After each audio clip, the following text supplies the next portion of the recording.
Okay, well, we're in a bit of a jam here. Right, Bean? Whose idea was it to come into the dock? Mine. What was my idea? I don't remember. So, we came into the dock this morning to go for a run and a walk. It was pretty well dead calm. It was supposed to be blowing, and all the predictions seemed to have calmed down from the last few days, like it wasn't going to pick up this afternoon. We just got back to the boat after some Mexican food for lunch, and it's being sporadic between 8 and basically 22 knots right on the beam. Right now it's only blowing 11, which is manageable, but more or less what's going on is we're pinned against the dock.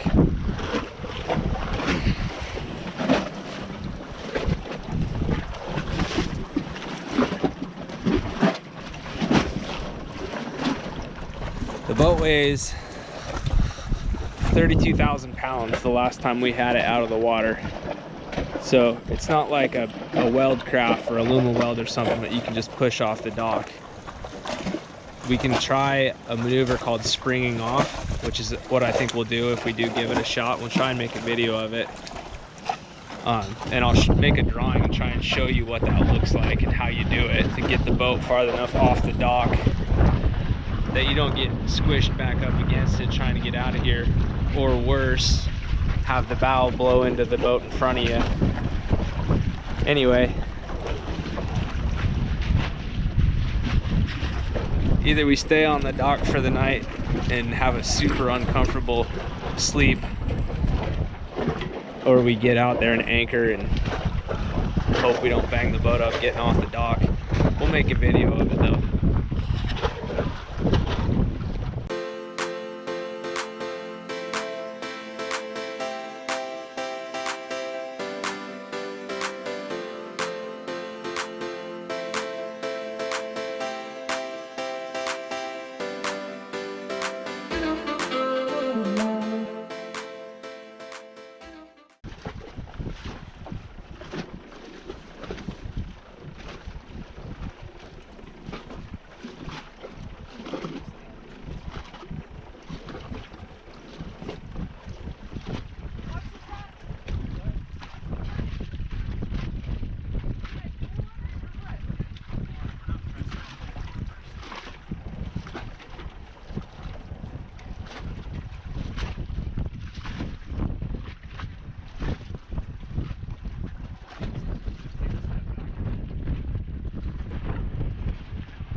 We're not even touching back here.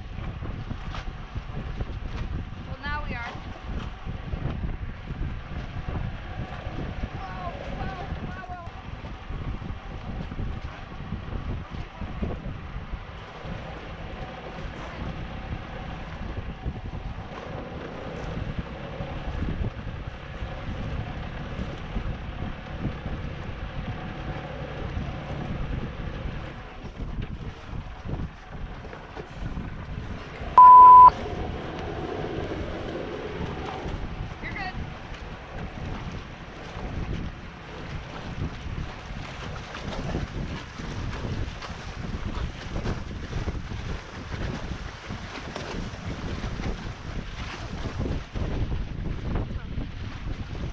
How'd we do?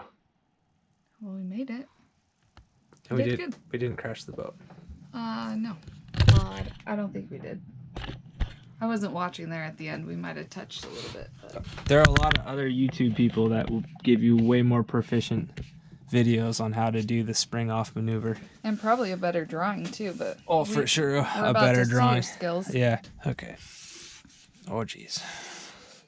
Here's the dock. And how do I describe our boat?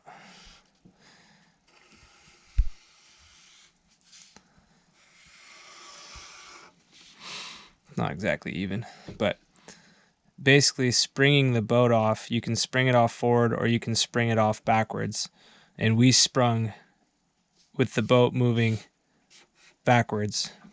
And what you do is you take the line that's on the aft cleat of the boat and you run it forward to a cleat on the dock. Midship. And back, yeah, around midship, and then back.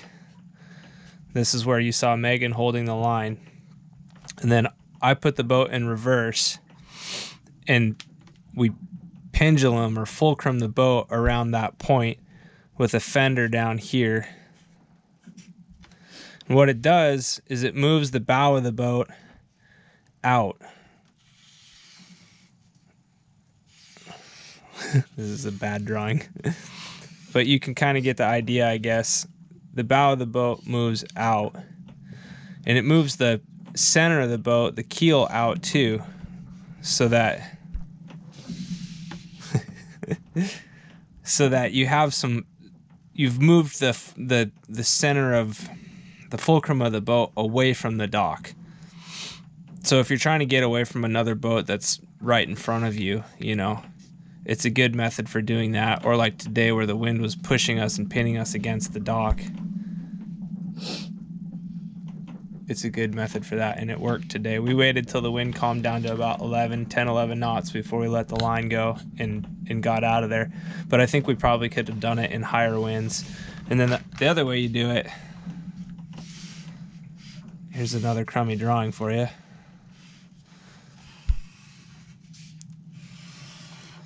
Is to just the same process, but Take your bow line. Yeah, off the bow. Yep. And so then you're moving the boat forward and you're trying to get it to pendulum this way.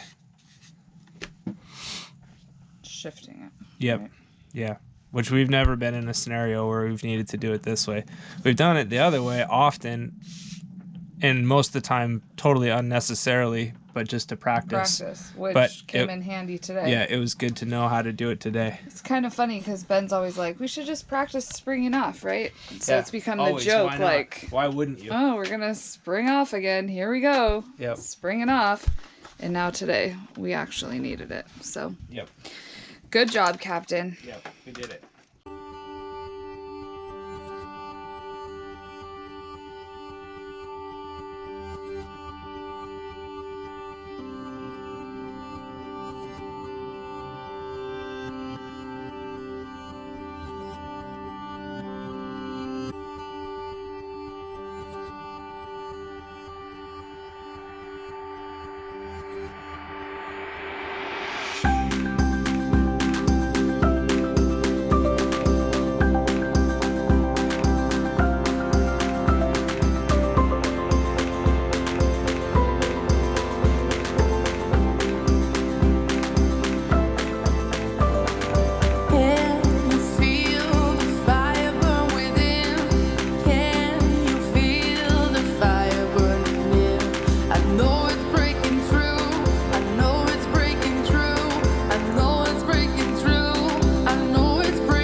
We stayed 3 nights in Port Ludlow waiting for the forecasted southerlies to come in.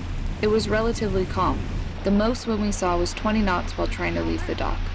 On the 3rd day, we weighed anchor and motored to Port Gamble in the drizzle. We dropped the hook and headed in to explore the quaint town.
Port Gamble today.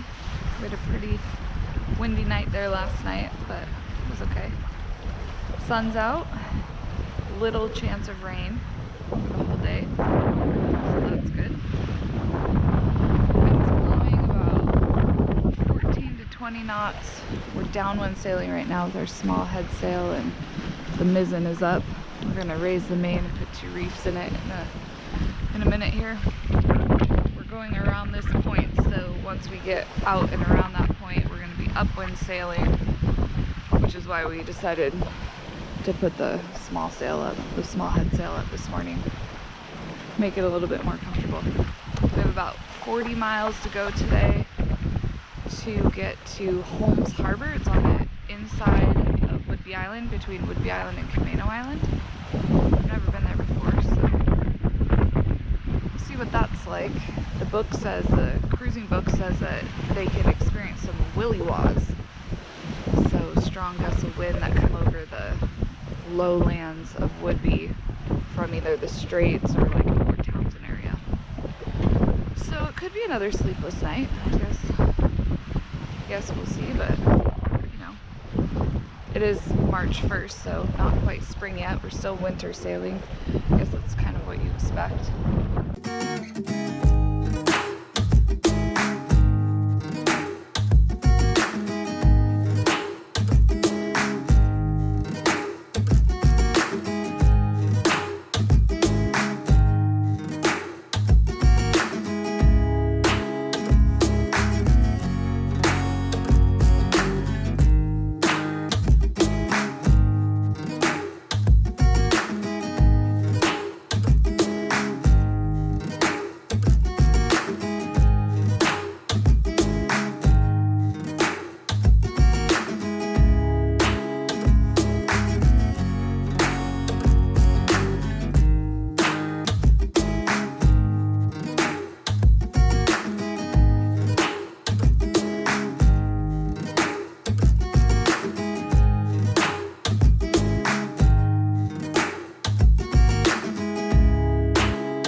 Going 7.4 knots and 19 knots of wind speed.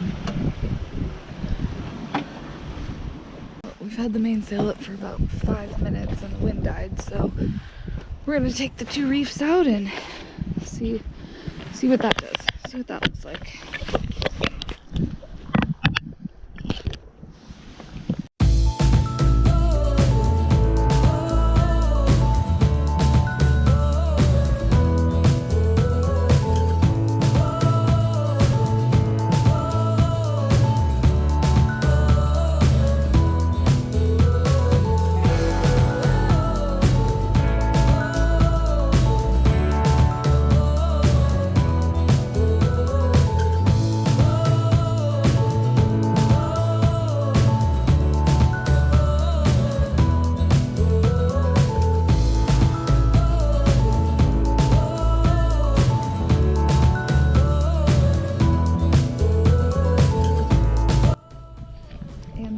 Again, so we dropped the small head sail and we're going to bring the big head sail out.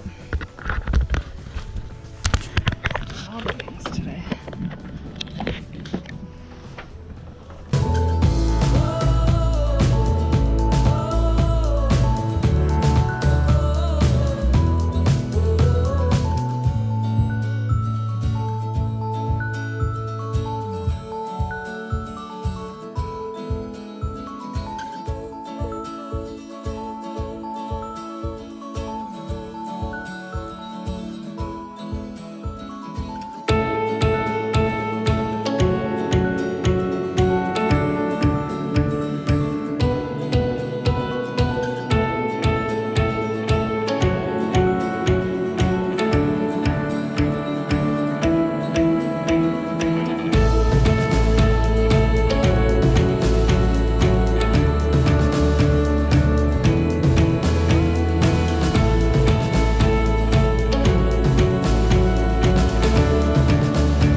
Once we rounded Foulweather Bluff, we started heading upwind.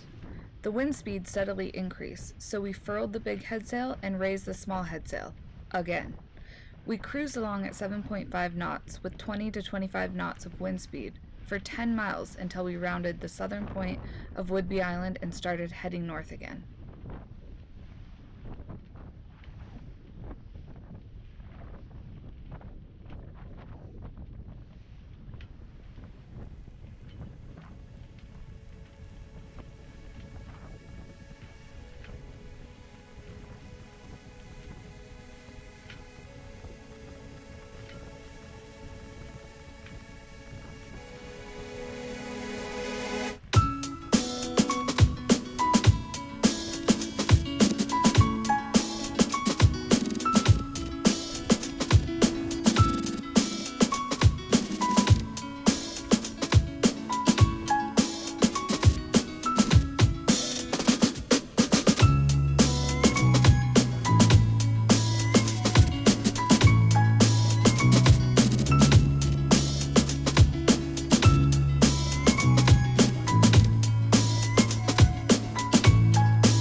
Well, we just had a scary moment.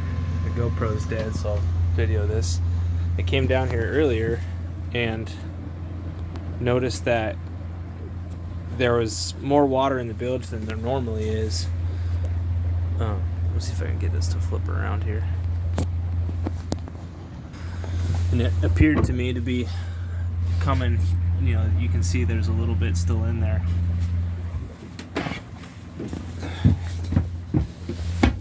I don't know if, you know, there's only a little bit in this section of the boat. It's pretty rare that we have any at all. Anyway, I came back here to check where the lowest part of the bilge is. You can hear the bilge pump still running. And, you know, it's basically out. There's just a little tiny bit. But no joke, the water was up to, I don't know, the prop shaft. It was a lot of water. Like, so now I'm trying to figure out where in the heck it came from. We have that bilge pump, which I believe is like a 100 gallon per hour. This bilge pump here, which is still running, that's an old style one, a diaphragm pump, but it does a good job. Once it gets primed, it pulls a lot of water. And then I have a manual bilge pump. These two hoses here run out, or the white one there runs out to the manual bilge pump that you can pump from the cockpit. I've got another bilge pump up under here where my foot is. And then if things really go south, I've got 25 feet of hose and a 3,000 gallon per hour pump in this bucket. And I've got a plug set up where I can just throw it in the bilge and plug it in real fast. So we don't have any problem getting water out of the boat. Now it's just trying to figure out where in the heck it's coming from. It's always something, isn't it? Yeah, it's pretty exciting. I've never had, and I tasted it, and it doesn't taste like salt water. But none of our water tanks have gone down. You know, we still have the same amount of, basically the same amount of water that we left with. 3 is full. 2's about, yeah, I mean, more or less 2.5 tanks. So we haven't lost any water out of our water tanks. So now the search begins. We try and figure out where in the heck that came from.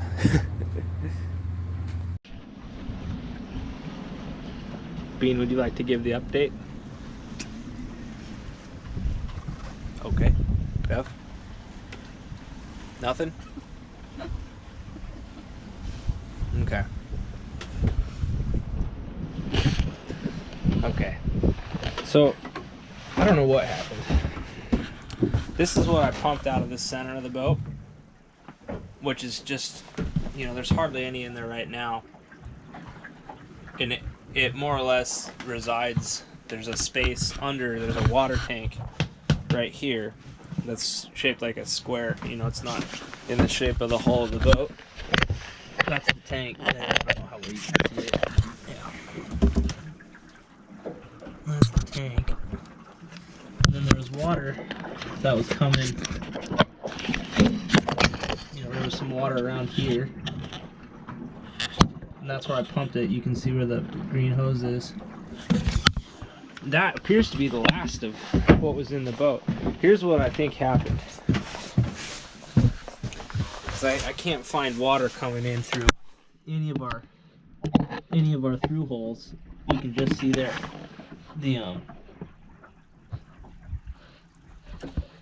that's for the engine.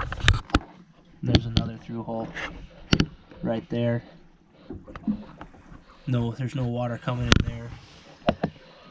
This is kind of a normal amount of water that we have in the bilge from condensation, and I'll clean it out from time to time with diapers, you know, that last little ½ inch, and it'll stay dry for a month. But kind of what I think happened,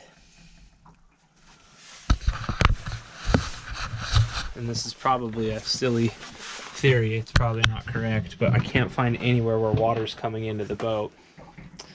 I had run the bilge pump earlier today. We were on a lean, and so that little bit of water was collected up on the pump. So I was able to pump quite a bit of it out rather than using the drill pump or diapers.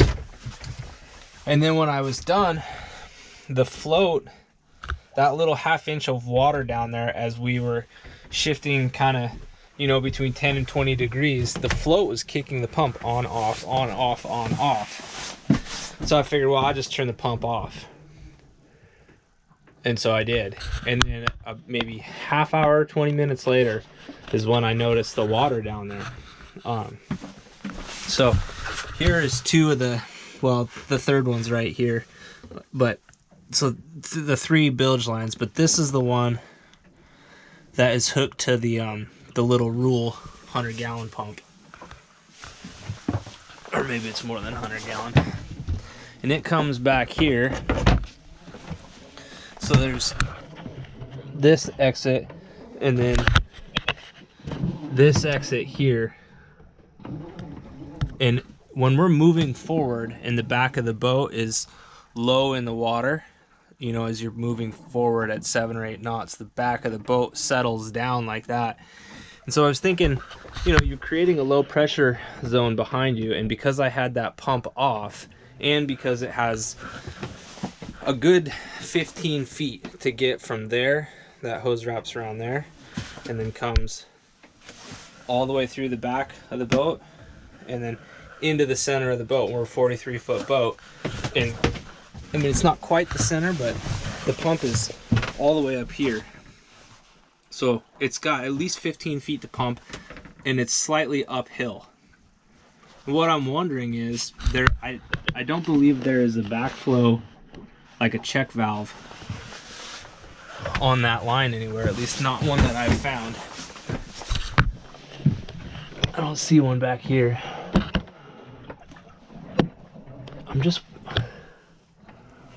I just wonder, is it possible, even though the water, I tasted it and it didn't taste terribly salty, but could it have possibly started to siphon in from the back, you know? And because I had to pump off, it would have just started coming in. So that's my theory for the moment. Well, we'll see if more water comes in. So far, so good, though. Pretty fun stuff. Well, we made it to Honeymoon Bay. We should have brought a bottle of champagne to crack open and celebrate. What's that? In Honeymoon Bay. Oh, yeah. Just kidding. It's quite the sporty sail today. We had everything from light winds to 22 knots of wind. Every possible sail. Yeah. Sail Yeah. plan except for Spinnaker. Every sail combo, every sail change, every wind direction we sailed. But here we are. It's very calm back here behind this piece of land out here. He's taking a poop. The wind's coming from like right this direction, so we're kind of shadowed from this piece of land. So it's really nice. And we bought this bag from Longship Marine in Paulsbo a couple weeks ago for our small sail that we hang up on our Solent stay. And this is the first time that we were able to, the first time we tried to actually get it in the bag. So now we can just keep it on the deck in the bag instead of lugging it up and down all the time. This material is Sunbrella, so it protects the sail from UV exposure. And then it has also on the bottom, I don't know if you can see it, but it has a drain down there, so if it gets wet, then water will drain out the bottom and not just sit saturating the sail in there for it to get moldy. So yeah, I'm pretty excited about that. Should work out good. Another day of no rain, so that was nice. What just happened? I just got shit on. By a seagull. I didn't see what type of bird it was, but it definitely pooped on me. Where is it? It's on your eyebrow and your nose. Did it get in my hair? No, it didn't. It hit your glasses pretty good though. Poop. Did I get it? Can you help me? Okay, that's dirty.